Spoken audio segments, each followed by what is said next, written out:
right. So I can just share my screen here, right? It just You mute your audio right here. We're going to use this.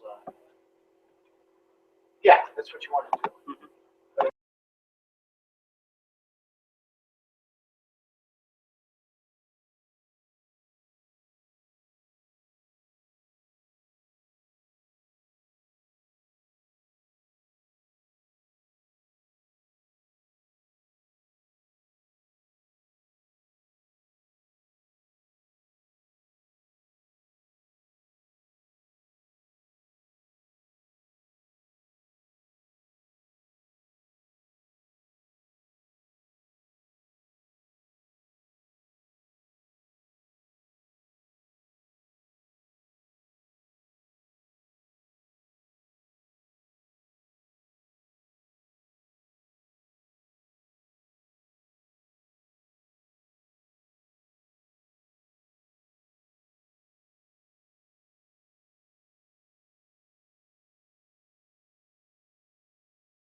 So I think we're live. So welcome everybody for the N+1 TWed talk of the year. Last week was the nth. That's why we're the N+1. So a couple logistical points. Number one, keep in mind that we stream this live and we record it for posterity for the eternal presence on the interweb. So just keep that in mind. You're free to ask questions at any point, but just keep in mind that everything's going out. Second, we've got a pretty full slate heading on out. We don't have a TWed during GM week, but other than that, we've got TWeds all the way through. There is one special TWed that we're going to be announcing that's actually will be an information session for an upcoming datathon. So that'll be an interesting one. We'll have more food for that because we're actually expecting more people for that. And also, and just FYI, any TWed that's happening that has Hangzhi's people, there's going to be more food also. Okay. because we've seen a direct correlation between Hangzhi's students talking and a packed house. So, all right. Final logistical point is sign up for the TWed Lightning Talks, May 11th. We've already gotten people signing up, so you may have just lost your choice spot. Someone may have already picked it. Yeah. So get in there and thank you. I don't know if the person or people who already have signed up are in the room, but it was, yeah, you got your spot. You got the one you want. All right, excellent. This is how it's done. Okay. All right. So without further delay, we're pleased to have one of our TWed regulars now, Amar Viswanathan, who's an nth year PhD student. And so even though this is a topic that he's been evolving, it's a pretty fascinating topic about, and he'll give you the details. But this whole question of what to do when queries fail, how to get useful results, is all kind of rooted in your internship work last summer. But it's gone beyond that, and he's been working and evolving. And Amar is again one of our students who's using TWed in a positive way, which is to share his ideas as they currently are and evolving it. This discussion, using TWed as a discussion forum to really shake down the ideas. So I want to thank Amar for that, and he thanks you. And without further ado, sure. Take it away, Amar. Thank you. Thank you, John. And so what we're going to talk about is schema and data by query. I shall explain the details as we go on. So this was the work that I did. Like John said, this is an evolving work, and we've been doing this with Geet from IBM, PSU, and Professor Jim Handler. And this was what was presented at TWI 2016 at the Doctoral Consortium and at the Symbiotic Cognitive Systems Workshop. So let's get into it. All right, if you have any questions or queries, do ask me. If I can't answer them, I'll get to you with the results later. Right? So what's the motivation? So we all work with linked data. The way that we work with linked data is that more often than not, everybody has a Sparkle query, gives a query. And the question is, what happens when you get 0 results, right? You have this virtuoso interface and you end up giving it a single query. And the query fails, what happens then? There's no intuitive mechanism, right? If you get 0 results, the answer that comes back is just saying, okay, I've given you 0 results. There's no mechanism. The system does not tell you why this query failed. So what happens? You as a user try understanding the system. Even if you're a first-time user, you use some knowledge of the underlying RDF graph and the ontology and the schema, and try, changing the query, changing some parameters of the query, and seeing whether it gives you some answer. So essentially, this is a one-way process where the user, you, are left to figure out why this query fails. Now, the other motivation is generally when a conversation happens, right? You want both the people to participate in the conversation. You don't want a one-way traffic. You want both of them to participate. Only then do you call it a conversation, right? Is it possible to have it in a search system, essentially in a knowledge graph search system? Why linked data? Obviously, the reason is essentially that RDF data is growing. Even Google search these days does have underlying knowledge graphs that you can see. The expressivity of RDF graphs is very well known.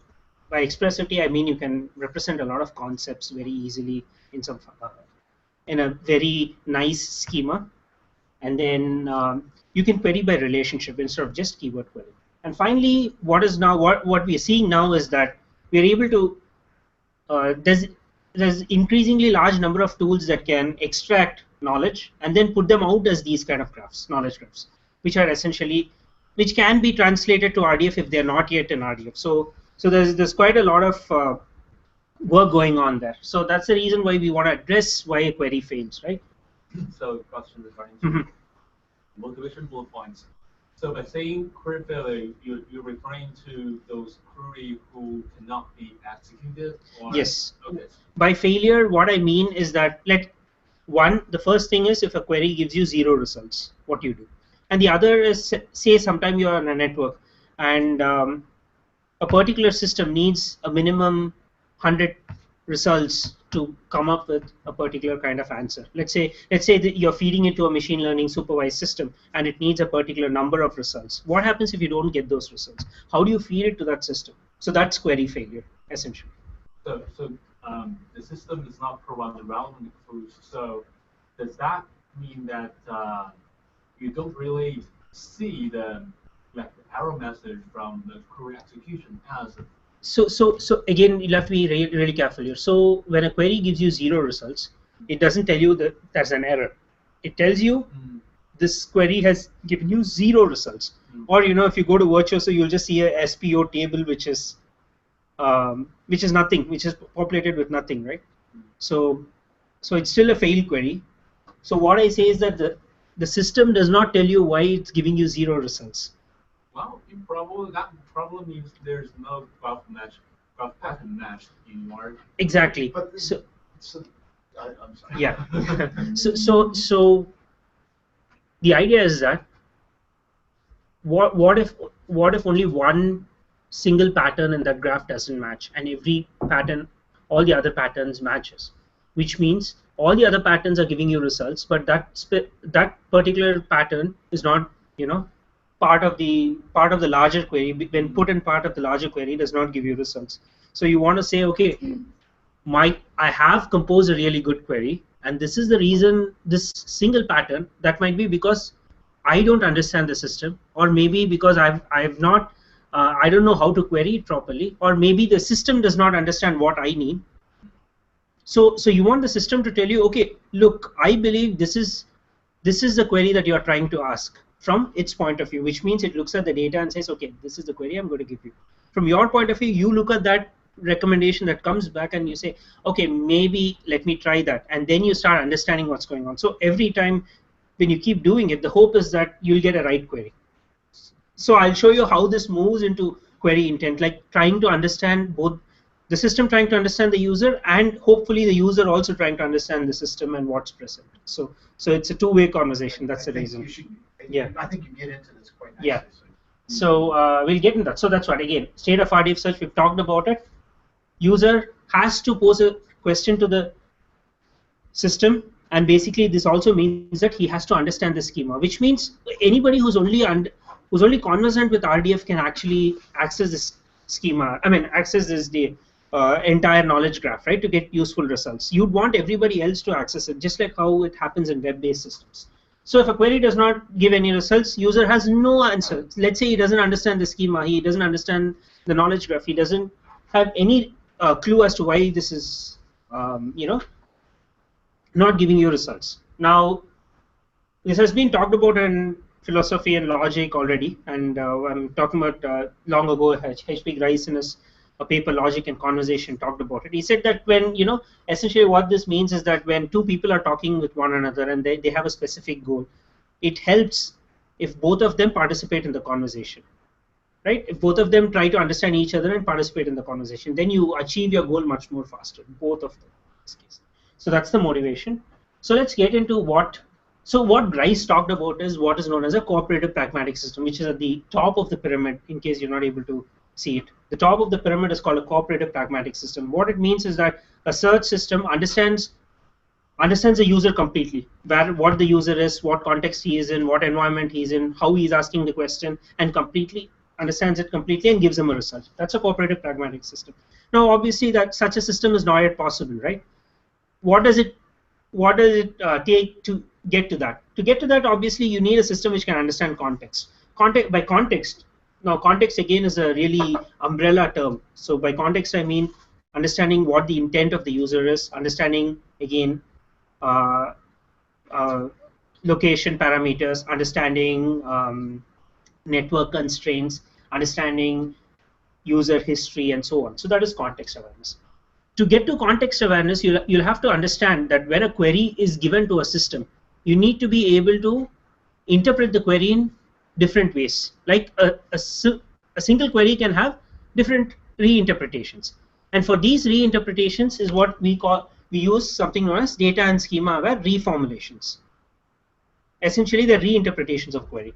And then to achieve reformulations, you actually have to understand the mechanism, the philosophy of cooperative answering at least a little bit as to how these things work, and then the notions of query relaxation and query reformulation. I'll get into these definitions would be really clear as to how they fit in, so you don't have to get into too much details there.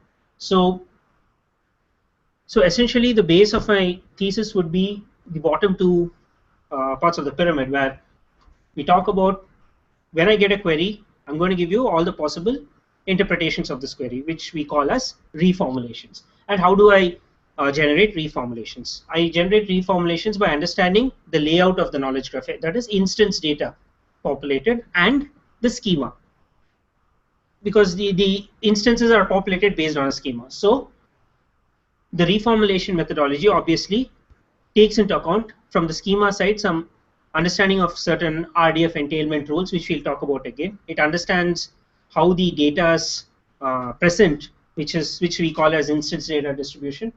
Also, instance data availability. We'll get to instance data availability and what it means very soon. And schema awareness, like, okay, you have an ontology. How does that ontology exist? What are the hierarchies present? What are the concepts present? And then, if you want to apply a reformulation methodology, it's, as a user, when you look at a query, if you already understand the knowledge graph, you can change the query yourself, right? You want this process to be automatic. So how do you figure out which triples you want to apply this to? So for that, we used something known as failing triples. Essentially, it's trying to automatically find why a query fails without executing the entire query. And then on that, you apply relaxation and reformulation. And then finally, once you get these different queries, how do you know they're similar to the original query that you have? Right? You need to have some kind of a similarity measure. Every time you have a query and then you have 10 interpretations of that query, you want to figure out why they are similar to one another and you want to rank. And then finally, this is beyond the thesis, but essentially once you take these generated reformulations, you have these different interpretations of the query. Can you use notions of context and context and other parameters that you can use to build context awareness, right? So let's get into background research very quickly. So background research, three kinds. One, from the cooperative answering side. Cooperative answering, where two people talk to one another. From there, you have Grice's cooperative answering maxims that we've looked into. Then the earliest papers was in database theory, wherein obviously database is a precursor of graph-based search, right? So Terry Garceland talked about what is known as relaxation as a platform for cooperative answering. So what is relaxation? Very simple. When you have a query, doesn't give you answers, it means they believe that the conditions are too strict. So what they do is, hey, instead of select a student named Raymond who's working in TWC, you can just say select all students working in TWC. So here you're relaxing conditions on student going up, so hoping that you'll get more results. So that's relaxation. Now that's the cooperative answering point of view. Terry Garceland again worked on it and applied it to database theories. That's from the database systems and how these query relaxations help in generating parameters. And then finally, I talked about why a query fails. Why do you, why does a query fail? Is it because the whole query is wrong, or is it because only parts of a query fail, and so on? So that's Godfrey's work on minimization. Finally, people have done some relaxation on RDF, but the research is quite not as much as we want it to be. They've talked about it theoretically, so that's Hurtado's 2008 ISWIC paper, and then some papers on European Semantic Web Conferences on fuzzy query relaxation, which are just tangential to what we're talking about, but we could pick some ideas from there, right? So all right, so obviously now that we know how do we query RDF graphs, we query it by Sparkle. Essentially, you express query conditions as graph patterns, subject, predicate, triple. These patterns are matched against the graph and data is retrieved. So these queries are known as conjunctive queries, right? As in a conjunction of certain query conditions, something like this, right? You have what is known as a head. The head is select XY, that's your head. Then you have a body where you have each of these are a subject, predicate, object, triple pattern, right? Now, by definition of a conjunctive query, one is if any of these triples fail. By fail, I mean if any of these triples give you 0 results, the entire query also fails because they're all tied together with one another, right? So that's what is known as a conjunctive query. What is query reformulation? Like I told you, if this query fails, what you do is you say, okay, I know the schema really well. So what I do is I take triple T3 where it says X RDF type lecturer, and I say, hey, instead of lecturer, can I just change it to full professor? And then you suddenly start getting more results. Now in this case, this is an ideal reformulation. I mean, ideally I would want my system to do this quickly, because as a human being, that's the best thing that you can do to get the most number of answers with the less reformulations. But this is what is known as query reformulation. So the challenge, that's a challenge. So you go back just a second. Excuse me. Not to get hung up on this, but the what guided the selection of full professor as the relaxation of lecturer? Yeah. All right. So we're going to talk about that here. This I'm just giving you an example of what is query reformulation. So, but we'll again go to the point as to why we're using full professor here. Okay. So this is not an example of relaxation. This is just a simple example of reformation. Reformulation. Let's put something else in. Yeah. Let's put something else in. Yeah. And there's not necessarily a real a reason for it, although you do have like based on relaxation or inference rules on. Correct. So by relaxation, you could just say, okay, in this case, so what is relaxation? Relaxation is softening of the conditions. In this case, you're softening lecturer to something one level above in the hierarchy, which you go to a professor. Well, I would think I wouldn't necessarily see full professor. I'm sorry to be picking on this, but I want to understand. I wouldn't see full professor Correct. as like a superclass of lecturer. I would see. Ideally, no, but in the in one of the ontologies, yes.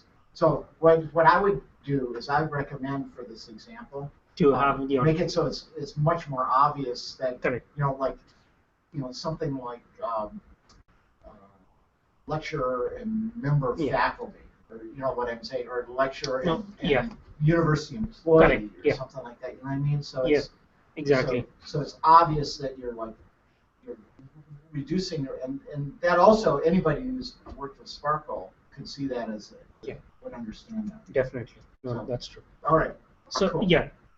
So I'm a little bit confused about the difference between query reformulation and query relaxation. Are they same terms, or they have a little different meaning?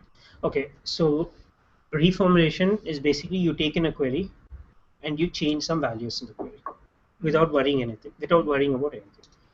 Relaxation is when you decide to apply your class hierarchies.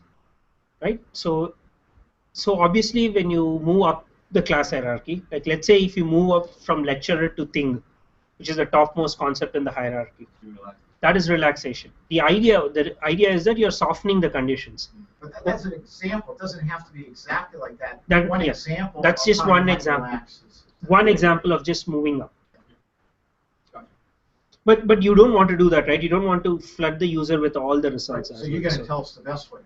Yeah. Sorry. Yes. Relax you. Yeah. So the challenge essentially comes from the W3C RDF data access group. What this actually means is that if you have an entire query and only a part of the query fails, it should still, you should still be able to express the query and get some results so that you can make something out of it. So that's the idea. So Go back just one side. I want to lock that in. Sorry.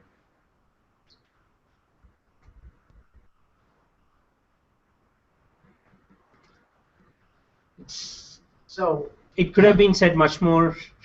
Well, is that saying it produces some result? Correct. So what in this case, what it says is that despite the fact that a query does not, it's only some part of the query that fails, but all the other parts of the query still give you some results. Right. But it must be possible that you can express a query as a condition of that parts of the query as well, right? So there should be, what you're saying is there should be some positive result. Some positive result. That gives you something useful, but says, oh snap, if you hadn't had T3 in there. Exactly. So that sort of, tells the user why this query failed, which is why we call it failure, right? It still gives you some result and some values, but it's still failure because it doesn't give you the expected results. So research questions. First question is, can you use query reformulation to solve a query failure? So obviously you want to minimize the number of reformulations, right? You don't want to have n number of reformulations that span the entire knowledge graph. You just want to keep that reformulations to a minimum. So how many reformulations can that be? What kind of rules do you follow to, what kind of rules? Let them be from schema side, from the data side. How do you apply them? Where do you apply them? Because you don't want the human being to say, okay, this is where I need to apply. Then there's no need of any of these, right? Then the human can do it himself. So when you decide it's going to be automatic, you want to figure out some way.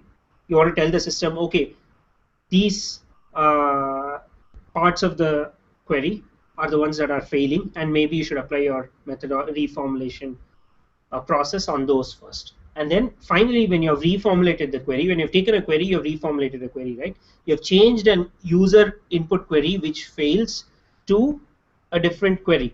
Now, what is very important is that the query, the new query that you get should be as close to the user query as possible, because you don't want to lose meaning in that. Something like saying, okay, select all lecturers in RPI does not have to become, let's say if it becomes select all people at universities. Now that's really far away. Instead of that, something could be select all faculty members at RPI. That's something closer. So you want to stay as close to the original query as possible, which is known as the query intent. So that's the reason you want to have similarity metrics and you want to preserve similarities. All right, so the setting.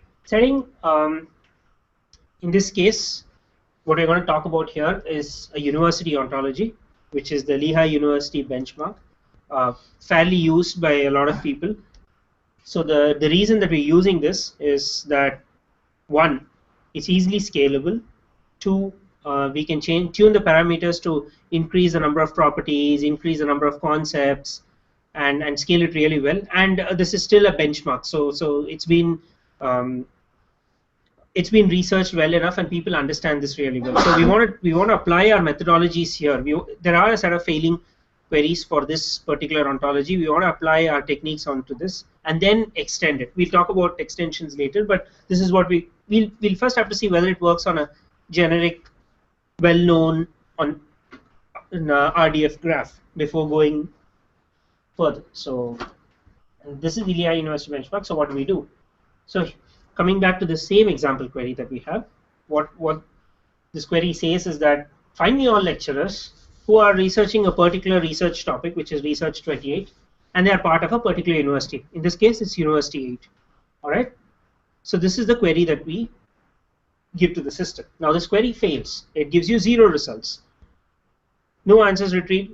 It just comes back with saying, okay, because you have XY on the project, you're going to get only XY on the web page with an empty table. So what do? One way to reformulate is to relax the triple. So for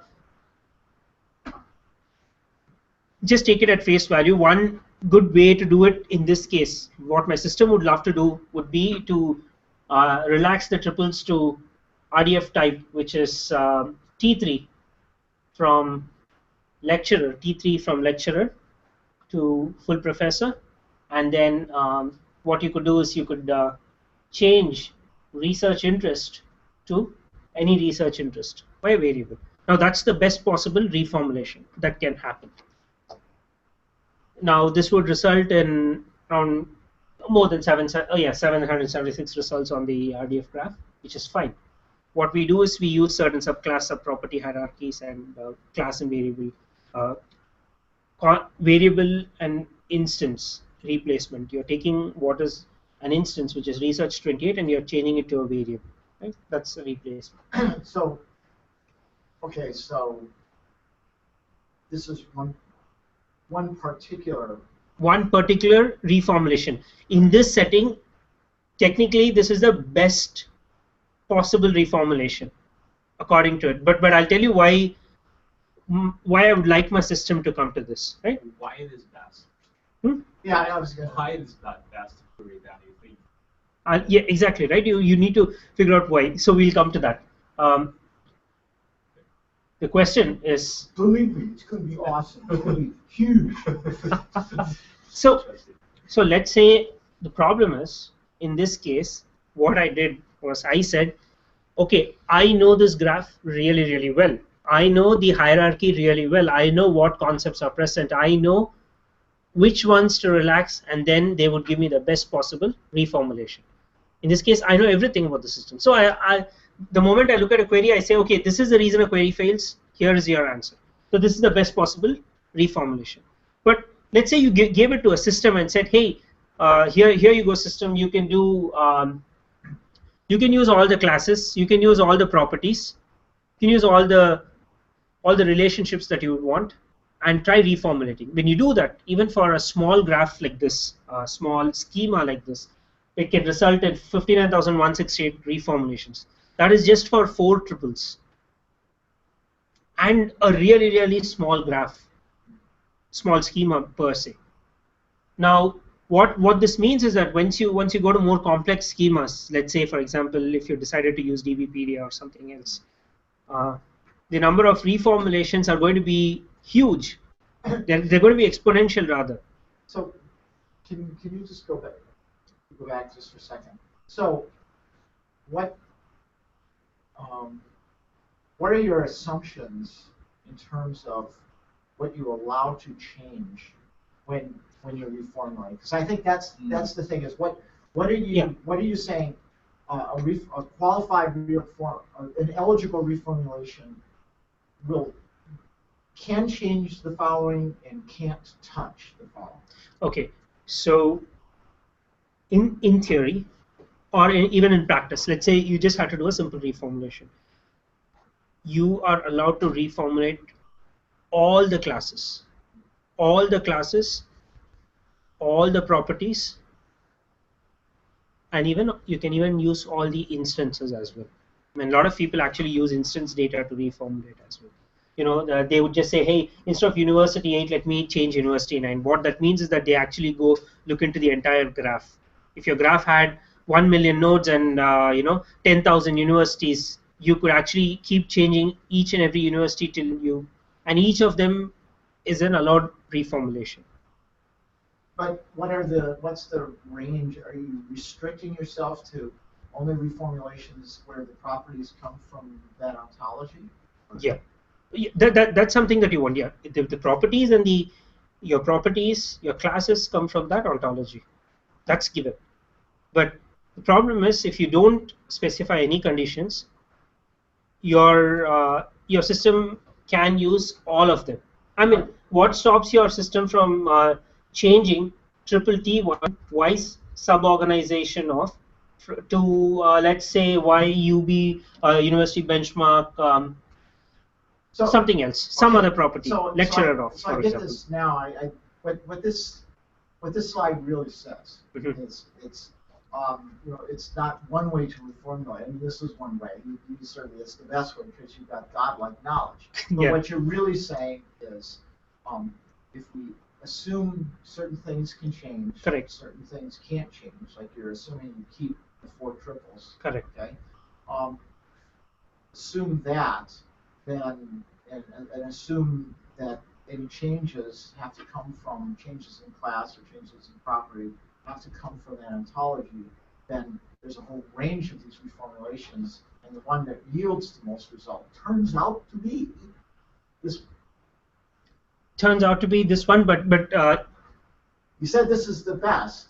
Best in terms of preserving the original intent of the query as well, right? So you got a lot. So you got to explain it. Yeah. So keep on going.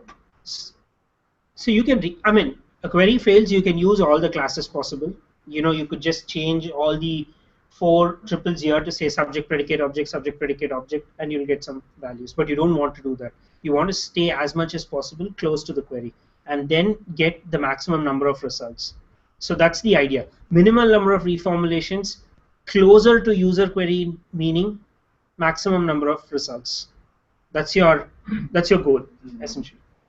Maybe we could put that as a slide, actually. Yeah. So because reformulations increase with the expressivity of knowledge graph schema, you have certain rules, which is where we bring what is known as schema and data awareness. In schema awareness, what you mean is that you try to understand the schema, as in the ontology, for example. You build an ontology in ProTeach, for example, trying to understand that ontology. What it says is that, well, if I have a subclass superclass relationship, I can relax from the subclass to the superclass. That is one rule. Similarly, if I have a subproperty, superproperty relationship, I can relax from subproperty to superproperty. All right. Similarly, I can replace variables. So let us say X RDF type university string name university 8, and this gives you 0. I can replace the variable university 8 by I can replace a constant university 8 by a variable, or I can change it to some other variable as well. Okay, those are the rules. Those are the rules from the schema side. So if you use class and property, if you use just a class and property, it's not as ontological relaxation because you're just using properties in the schema. You're just traversing up the ontology. The other one is constants with variables. If you see a constant literal somewhere, you just replace it into a question mark y, for example, question mark z, and then you get more results. So that's data relaxation. You're trying to relax from the data side of it. What is known as pragmatic relaxation is something we'll talk about towards the end, which is what the bulk of my thesis post thesis proposal is going to be. We'll talk about that. We'll not get into the details there. The other part is, now that you understand the schema, let us say you go up the schema hierarchy from a lecturer to a faculty member, and you reformulate. What if that reformulated faculty member still gives you a 0 triple, right? So you understood the schema, which is great. The problem is you're still not attuned to the data that is present. So obviously, whenever you reformulate, it's really important that you understand the all the instances that you have, which is what we call a distribution, and your schema. So what we do is we use information content, information entropy, information content of each of these concepts and the underlying data to give you some values. So finally, now that you've decided, right? Here's the most important question. So let's say all this while I've been telling you which triples I'm reformulating, but when a system gets these triples, system gets these query, it has to identify and tell you, okay, here are certain parts of the query that I'm going to reformulate. How do I select them? And turns out that it's actually easier than you thought it is. I mean, right now, at least the greedy algorithm that we've come up with is sort of intuitive. So what is the idea is that Amar, just one. Actually say the similarities, data awareness. Okay, so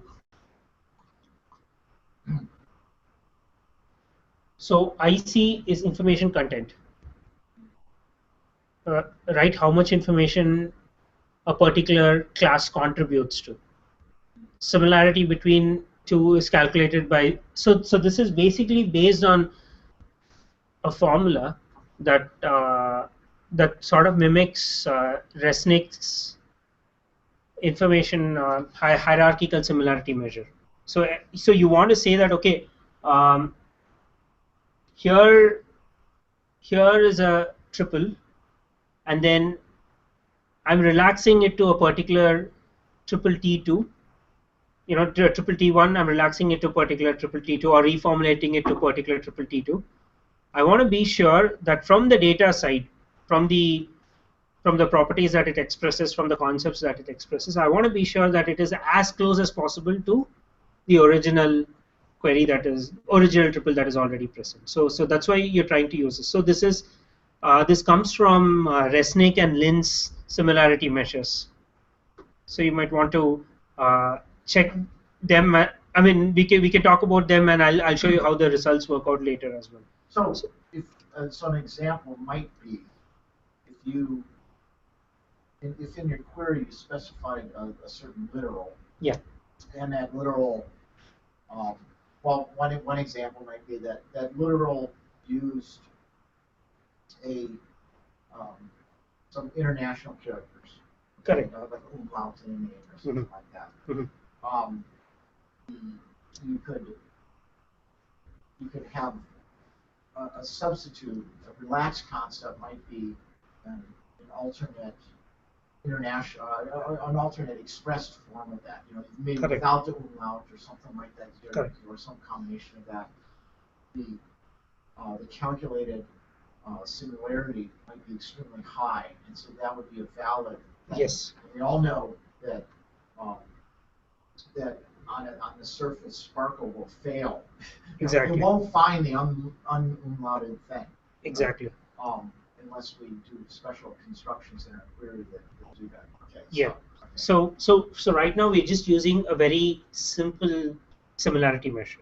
We're going to extend the similarity measure as well. If you look at it, we say, okay, in a triple subject predicate object, we assume that a subject contributes to 1/3 of the information, predicate contributes to 1/3, and an object or a literal contributes to another 1/3. But obviously that's not the case, because once you look at the distribution of data, that 1/3 might change. So you want to find the right value for that as well.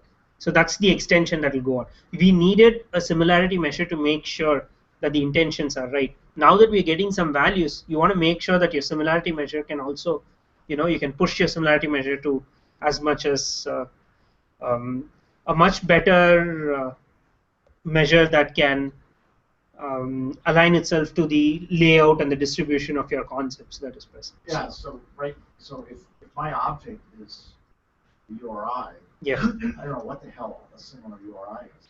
Exactly. Well, in that case, I mean, if you ask me on top of my head, what we want to do is that, okay, a metric would say, oh, you know what, I just changed a URI, so I'm just going to use a string metric, right? A string similarity metric at that point. Or a URI. Or your other example is the variable. If you specified, if you're trying to find an explicit URI, and you relaxed it to using a variable instead of the explicit URI, that would, I guess, be an example. I mean, you used that example in the previous. Yeah. Yeah. All right. So you probably want to move along. Yeah. So the question here is, now that you've identified all this, which triples do you want to reformulate? How do you identify them? You want them to be identified automatically. So, well, okay. All right.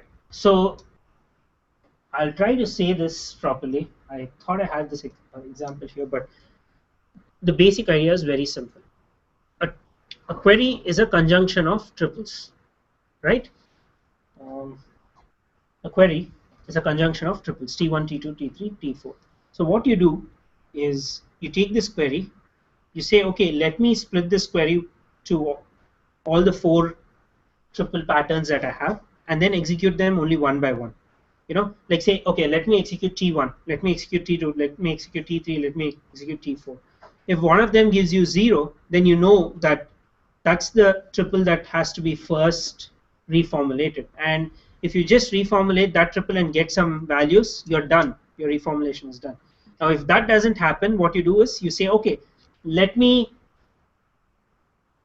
club triples together. So in this case, triple initially you started with 1 triple clubbing. Now next at the next level, what you would say, okay, let me club T1 and T2, then T1 and T3, then T1 and T4, and then all combinations, and then see if it fails somewhere.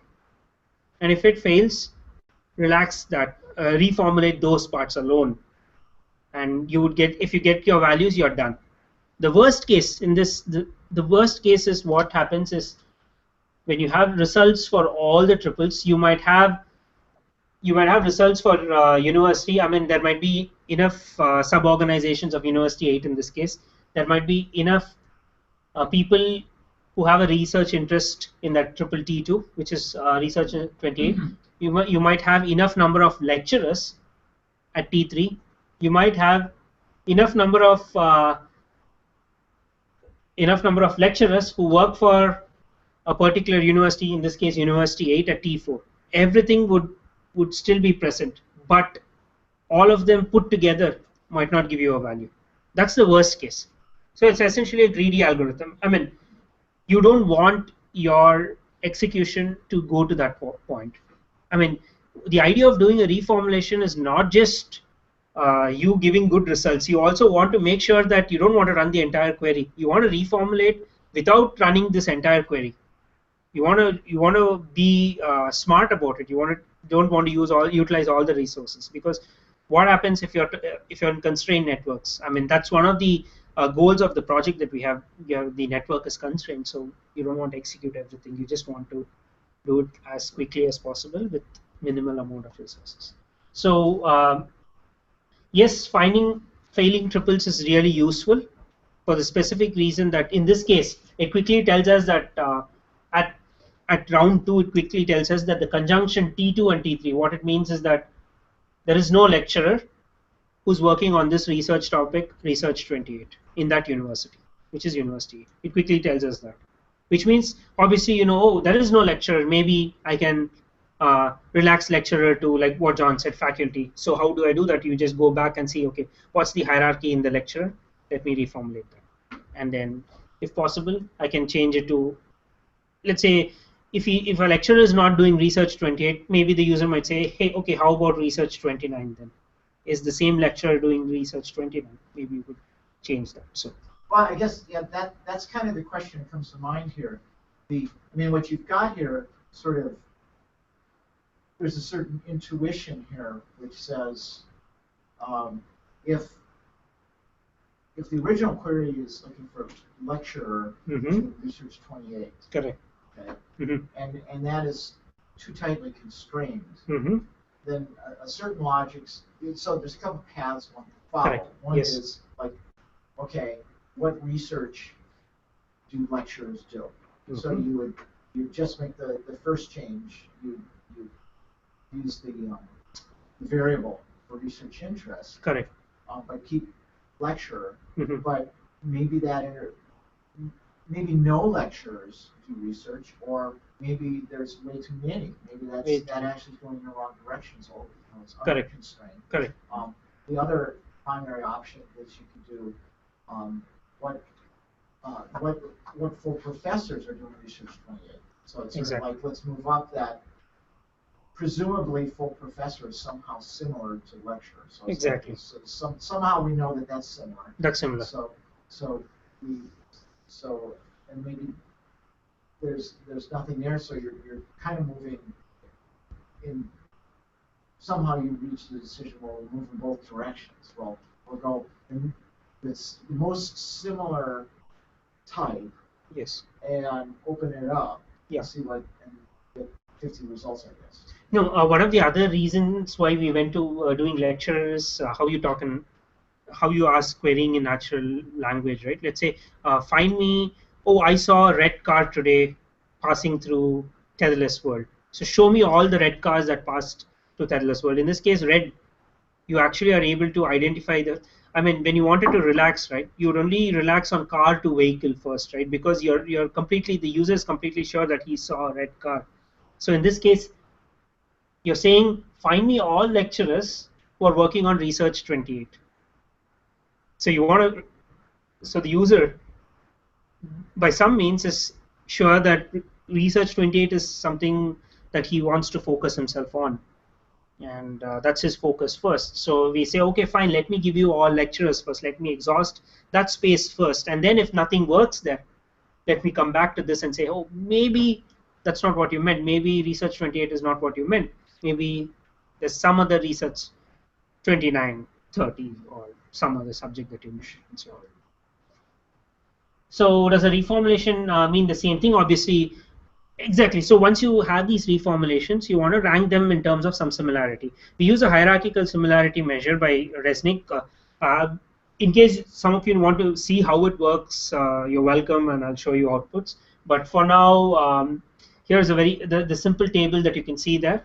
Just concentrate on that you see. I'm not sure if you're able to see. So question 1, the initial query is lecturers researching research 28, part of Y, which is a sub-organization of university. If you reformulate this to, for example, full professors researching a particular research topic Y, the similarity becomes 0.8. If you go down saying associate, actually the order, I mean, there's some issue with the system here, which is why you're getting full and associate professors somewhere there. But if you go down and look at people researching Y, you see that the similarity is way farther down. It's 0.4. And from people, if you move down to saying, okay, just entity researching something, 0.2. And then from entity, you just go one saying, okay, thing doing something. All things doing something. That will just be even down the hierarchy. So you just want to be, that's the reason why you want to be as close to the original query as possible. So what do you do with this? Why do you get this all? What you do is you actually build up what is known as a query lattice. Why do you build this query lattice? Just like what John said. John might want to move in the lecturer space. I might want to move in the research space. Somebody else might want to move in the property space. So you should, there can be different kinds of traversal possible in this. So that's why you build a query lattice. And then obviously, I mean, we've not yet gone to the traversal mechanisms, but I'm sure DFS or a BFS here would give you different kinds of interpretations. And then just, moving up the class hierarchy and saying, okay, here is a user who only cares about concept hierarchies. Here is a user who cares only about instances. Here's a user who cares only about property hierarchies. What do you do? So that's the reason you build a query lattice. Oh, and also one other important thing is that you see those edges there. These edges are weighted by their similarities as well. It's not here, but they're also weighted by their similarities, which show you which query, how similar it is to the original one. Finally, evaluation. How do you evaluate? Right now, we're just using a placeholder evaluation.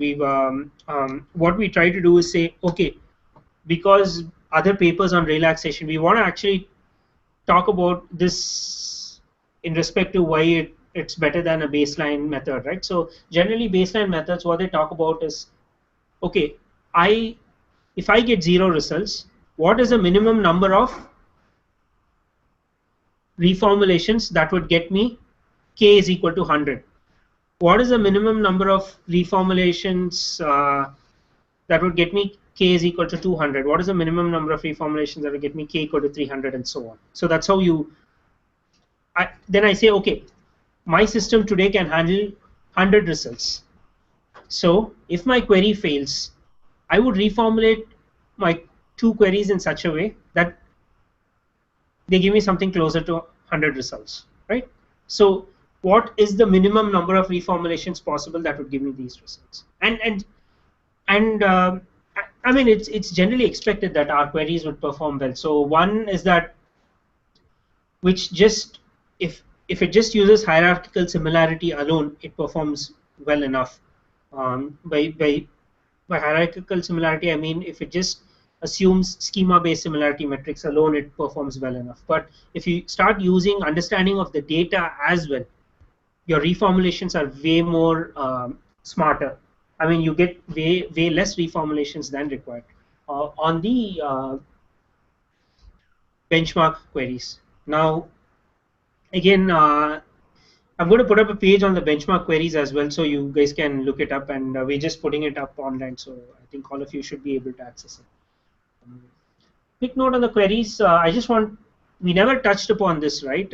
I just kept saying queries, but I just want you to know that queries can be of different types. So people have talked about different kinds of queries. You know, in SQL, you have different kinds of queries based on their joins and things like that. Similarly, in Sparkle, there are different kinds of queries. One is star query, basically select everything, where in that case, query 1 should be star query. Query 2 is chain query, where the object of a particular triple is the subject of another ensuing triple, and so on. And then there's a composite query where both a star pattern and a chain pattern is still together. So turns out that initially we didn't think about it, but turns out that our algorithms still do work really well for these kinds of queries as well. We don't need a lot of tuning for this because we look at the executing order, and so it doesn't really matter in this case. But I still want to state the point that there are different kinds of Sparkle queries that you would like to look at as well. And then, yeah, this is the future work. Well, more from the CAD, because it's sort of a practice talk, and I've taken all your suggestions. I'm going to change the slides a little bit, 2 or 3 slides on reformulation. Yeah. So one is finding failing subqueries. You do not want to execute the entire query. You know why you don't want to execute the entire query? Because sometimes you might get a reformulation that gives you 0 results. So do you want to execute the reformulation again, and so on? So you want to be sure that can you predict at query time instead of runtime the number of reformulations. How do you do that? You do that by what is known as selectivity. You know the cardinalities of all the concepts and properties present here. Them interacting in some order would give you what is known as selectivity measures, as in which part of the graph would lead you to more information, which part of the graph would lead you to less information. If you can predict that, that would be the best possibility. So that's something that you want to work on. Then start using schema properties, and then again filter these triples. Finally, like I told you, remember I said I'm using 1/3 as a placeholder for a similarity measure, right? Subject contributes 1/3 to the triple predicate and so on. So obviously that's a naive assumption. The distribution can change, so can you use the presence and absence of concepts? Then finally, here is something that I'll give you an example that's outside the current graph. What is known as pragmatic relaxation. So we had this extracted data. Tongtao must be familiar with that. The extracted data from ACE, which is automatic content extraction, where their group extracts knowledge about events, people, different kinds of organizations, relationships, and then puts it into XML, and then we convert it into a graph. Now, one of the questions that they had was find me all terrorists who are part of a particular organization and have been involved in an attack that had happened in a particular location. Right? Now, what happens is you have so many conditions here. Can you just say find me, instead of find me terrorists, can you use the properties and say, hey, I do not seem to be seeing terrorists in the data, but I see that somewhere in the data terrorists are linked to terrorist organizations, and instead of terrorists, I can give you all organizations that are involved in an attack at a particular location. Let me expand on that. Suppose you come to me and say, find me all terrorist events that Osama bin Laden has been involved in Afghanistan, for example. Now, let's say the extracted data does not have any information about these particular conditions, but it does know that Osama bin Laden is part of Al-Qaeda.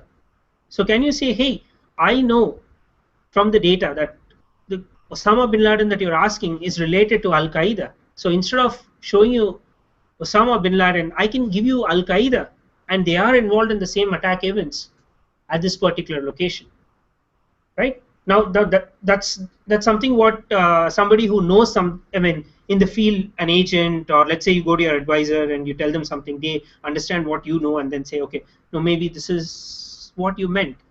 So how do you get to that point? That point, that's what we call as pragmatic relaxation. That's where we move into what is known as pragmatics, where the system tries to understand what the user wants, and the user gives something to the user, and the user also starts understanding the layout of the system. So we want to move to that kind of relaxation, not use just simple property, class property hierarchies, not just use simple instance replacements.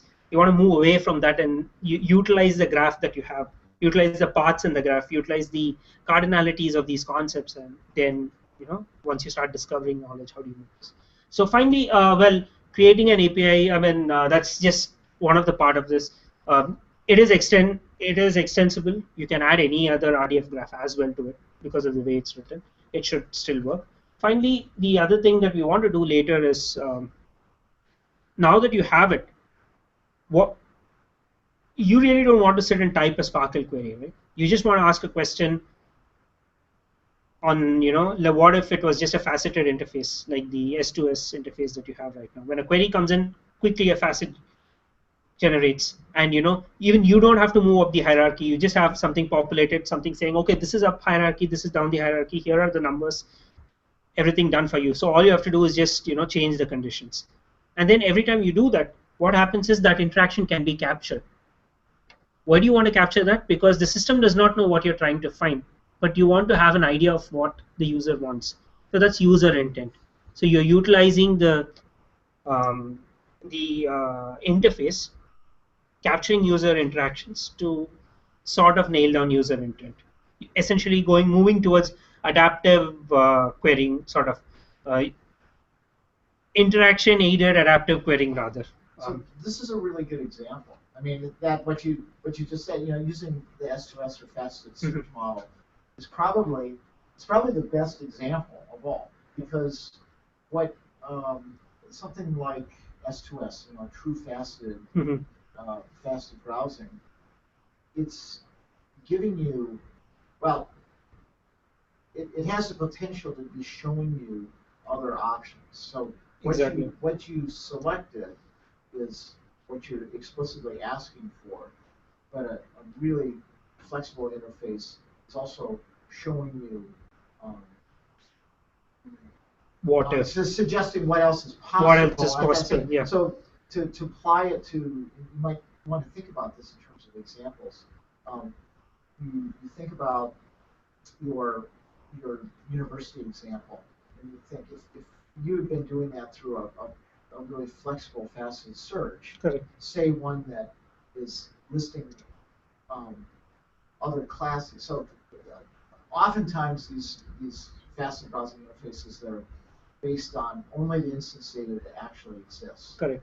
But they're only showing classes that are populated, that have instances. But they could, that you've actually constructed in the knowledge graph. But if you had sort of showing sideways what else is there, so if you show the fact that there's 4 professors, exactly, how many results, if you're showing the other research items, not just that one, then that's an example of, that's an example of the person making decisions themselves. What's really hard to imagine is how, and this is one of the things that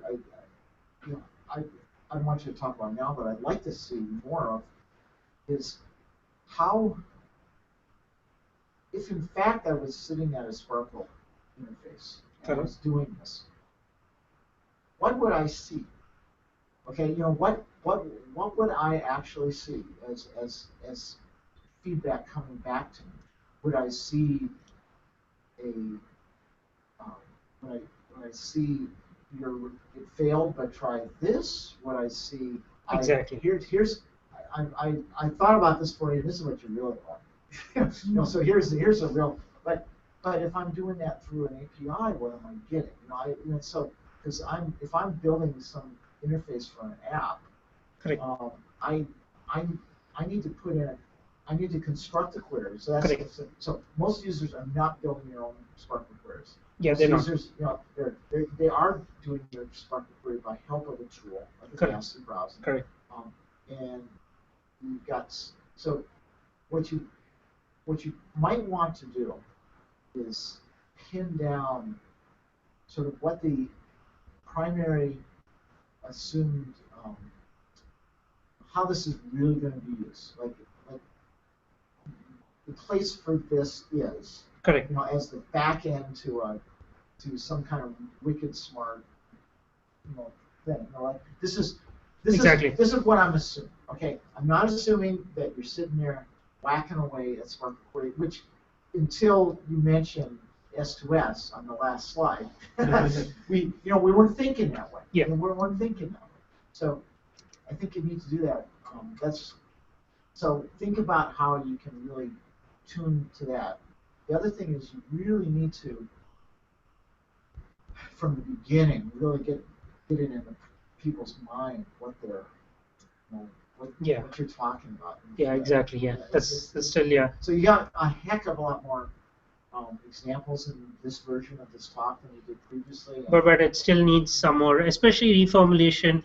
Showing the hierarchy would help one here in this case. And the other thing, the reason why I think you got to start from the query, perhaps. Well, you got to start from what the real problem is. Exactly. Okay, the real problem is that there's no way to, if you're building this sort of an app, there's no way to do this, right? That's how you really have to start. I'm saying you need to lead with that, and so the rest of your talk is sort of geared towards building up to how you solve that problem. Yeah. And then there's a couple terms of art that you introduced here. Mm-hmm. Like I didn't feel like the whole cooperative thing.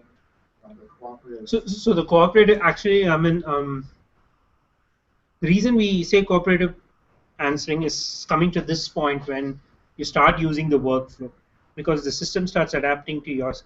We do actually have a workflow, but turns out that when we wrote it for the paper was thrashed, because when you write a workflow-based paper, I mean, when you write something like this, it has reformulations as well as workflow, they look at it and say, okay, here is a UI component, where is the user study? Even though you say, oh well, the workflow does help the user, but the fact that the suggestions that go to the workflow have to be reduced as well. So which is why we sort of said, okay, let's not talk about the workflow at all until we are able to get something on the reformulation right, as in do much better than benchmarks. The suggestions that go to the workflow, the different interpretations that go to the workflow, that's the reason the API is there.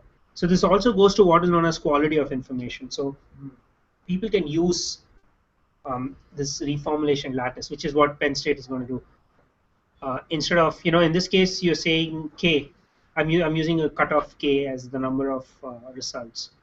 The idea is that by some magic or by their research, they're going to get an idea of the quality of information that they want, which would then be fed into the system, and then they can traverse through the graph to get some values. So they would know how to jump from the graph to one graph to another graph, instead of just doing depth first or breadth first.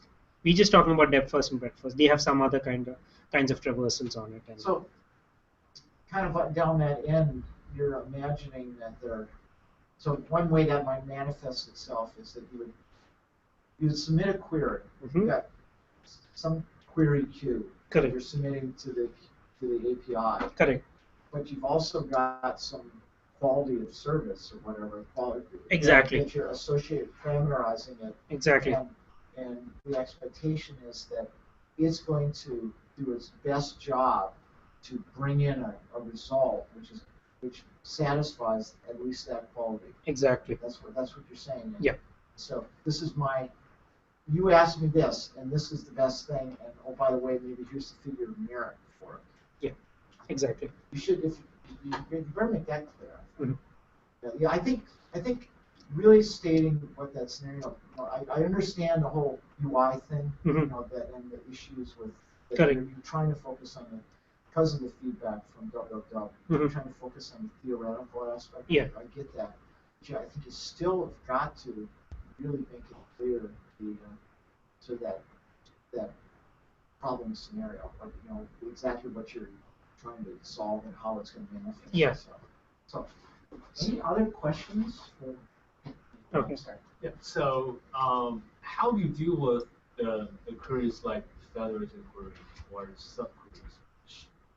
With federated query, you are going to query to another tuple store remotely. Has anybody done that? What? A federated query. I don't want You did. You're the one that did a federated query. Well, in theory, it's still going to work, right? In theory, it's still going to work. So I'll tell you how it works. So right now we have a system. I mean, the system that I built sort of utilizes Jena. Go back to Jena and you see, if you keep going, looking at Jena properly, if you go at ARQ and look through the documentation, you can actually see the execution of the query. If you keep going down and extend, I can tell you what classes, OP, BGP, OP execute, and things like that. If you actually go into those classes. So Jena actually gives you the query explanation. It does give you query explanation. I do have some of that. And in case you want to, I mean, that's something in Jena which the documentation is not there, but it is possible. And if you can go right down to the level to see how the triples are executed and in which order, and you can change them as well. You can change them. You can. And also, can you see which triples are involved in the query? Exactly, you can. And I can actually, when you're free, maybe we could look at the code as well. It's really interesting that it's not there. Not a lot of people go look for it, and they don't really put that in their thing. But it's something that at least in this lab we would want to really explore. Is that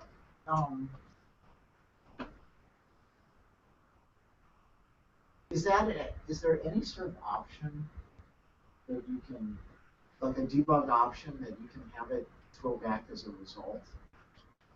So I have it actually report its reasoning.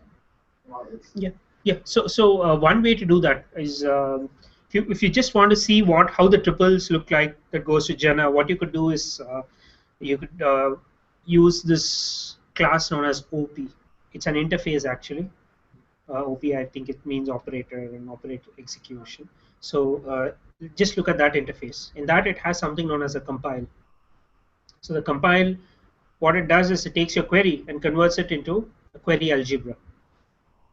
So you can actually see how it gets converted there, and you can actually see the triple patterns as to how Jena looks at. So that's one part. And then on top of the compile, if you say optimize, it can actually show you what the optimized order was of this execution. Now that's level 1. It's still not executed. You could still do this.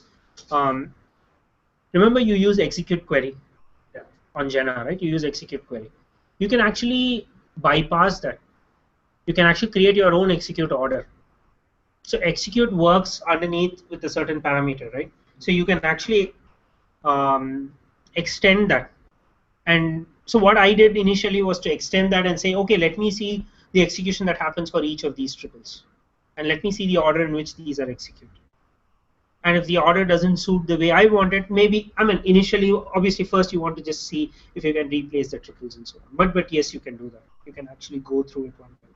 But one of the drawbacks of that is that if you have a background virtuoso triple store, it's not going to be possible, right? Because virtuoso is doing that for you, the optimization and things. It has to be your Jena store.